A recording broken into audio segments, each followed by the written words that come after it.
I never really expected to make a video bashing one of the games in the Halo franchise other than Halo 5, which I would like to bash in a future video, but that's not really the point of this video. Today I want to discuss how a game that I thoroughly enjoyed leading up to the release and seeing all the content coming out for it, such as trailers and all of that, and the campaign finally releasing on December 8th, 2021, and enjoying it so much, putting 30 hours into it, and then going into the multiplayer, which was awesome. However, after further reevaluation of the game as a whole, and seeing all these features of the game that were promised over time, I've made a judgment that Halo Infinite did destroy the series, especially with the fact that it's supposed to have over 7-year life cycle according to 343 Industries. I want to talk about how the story of the game is incompetent and the campaign wasn't good enough to the expectations of Halo fans and what was initially promised by 343 Industries, as well as a multiplayer system that was super fun at launch. However, with such long seasons being over 6 months long, with boring and repetitive content being pumped out every update without any major updates to truly save the game and dropping player count, the multiplayer is filled with false promises, with constant delays, and there's not a bright future for the game as a whole.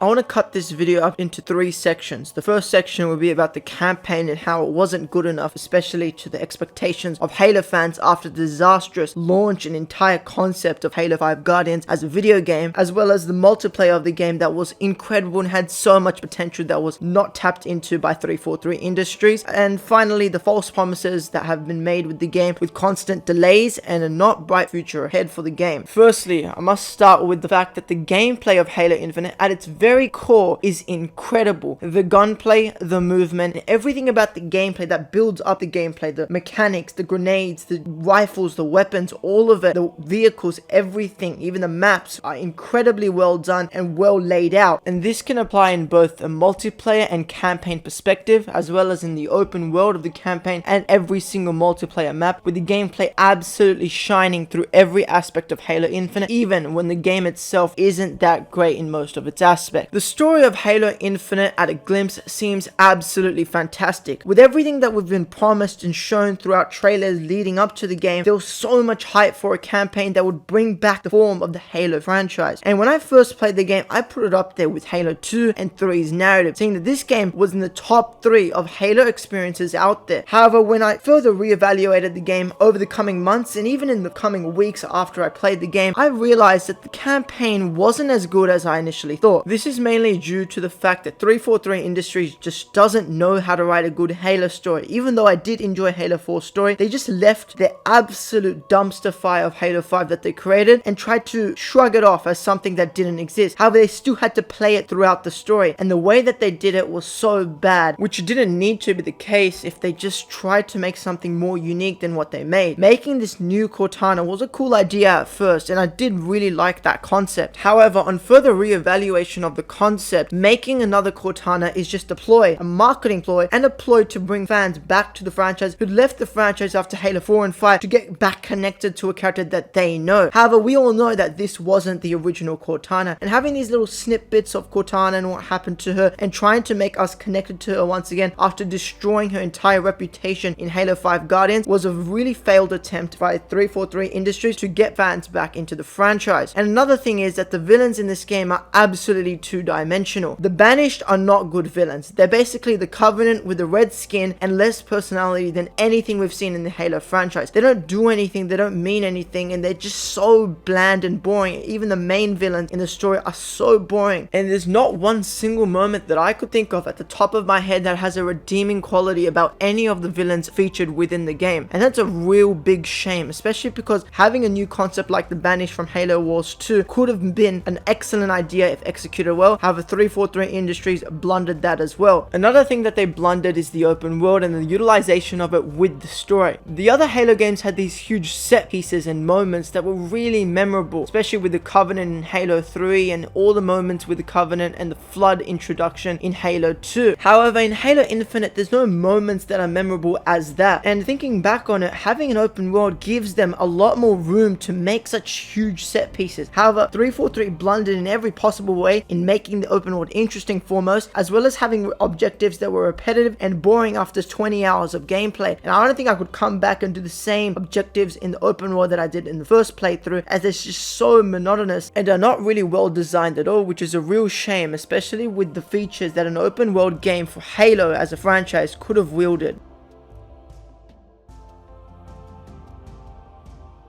I'm probably just going to throw the multiplayer section and the false promises section in one big section, because I don't really want to delve into them separately, as a lot of the false promises have to do with the multiplayer and vice versa. The multiplayer of this game when it launched was incredibly fun, and we could see this when it stealth dropped before the game's campaign release, with the absolutely huge number of players across both Steam and PC, as well as the consoles of the game, which made it super popular when it first came out. And this hype was kept for a couple weeks until there was no future updates to really keep and maintain the popularity that the game had achieved in its first initial weeks. And after this, the game didn't really find its backbone, especially with updates and seasons, especially considering that the game was now free to play. There was so much potential that 343 Industries could have locked into, keeping all these new fans into the game, as well as maintaining the old fans that have loved the franchise since its very inception. However, even those that bought the game aren't obligated to now feel connected to the multiplayer and to play it, because they didn't pay any money for that. They only paid money for the campaign. And I myself would have actually played the campaign if it was paid for and had quality content. However, having over 6-month seasons, as well as being stuck in season 2 over 10 months after the game's release, is absolutely ridiculous. And 343 Industries has often promised new things to add into the campaign as well as the multiplayer. However, both of these things have not been addressed to the level and expectations of the fans of the Halo franchise. They've disappointed us time and time again. And although the multiplayer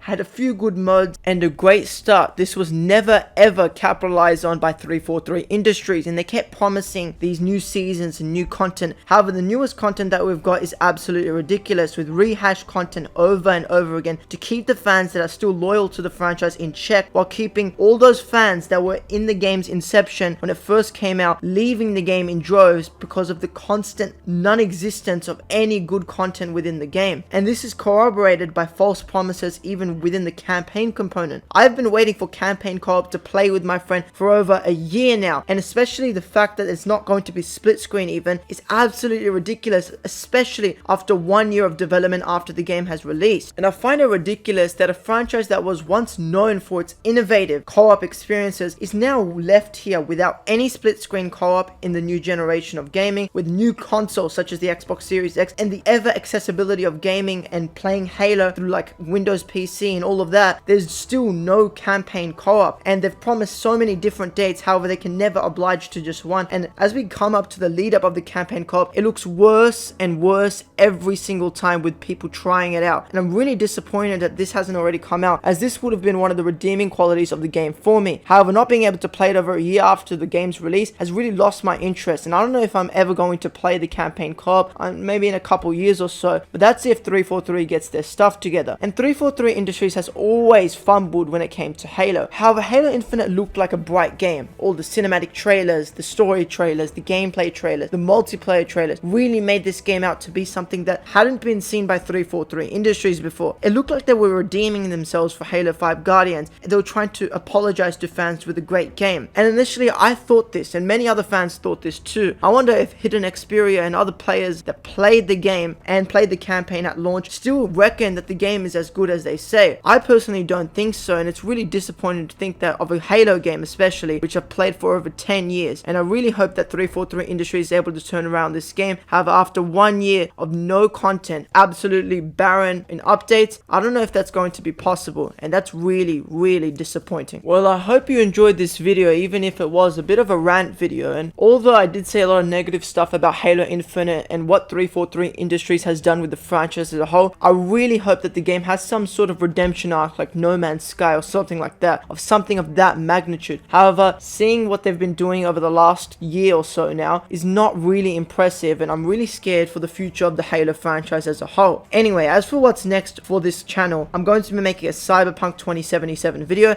as I've seen a lot of people getting into the game after new patches fixing bugs, and the Cyberpunk Edge Runners anime, which was apparently excellent. And although I played the game at launch and loved the game, and it's still in my top 5 video games of all time, I haven't haven't actually watched the Cyberpunk anime or even tried out the new patches. However, that's going to change in my next video, which is where I want to try out the new content and see what the game's been going through and explain why I believe that the game is excellent, even though I played it at a stage where no one else was saying any positive things about the game. Anyway, that's all from me for today's video. I'll see you all in the next one. Peace.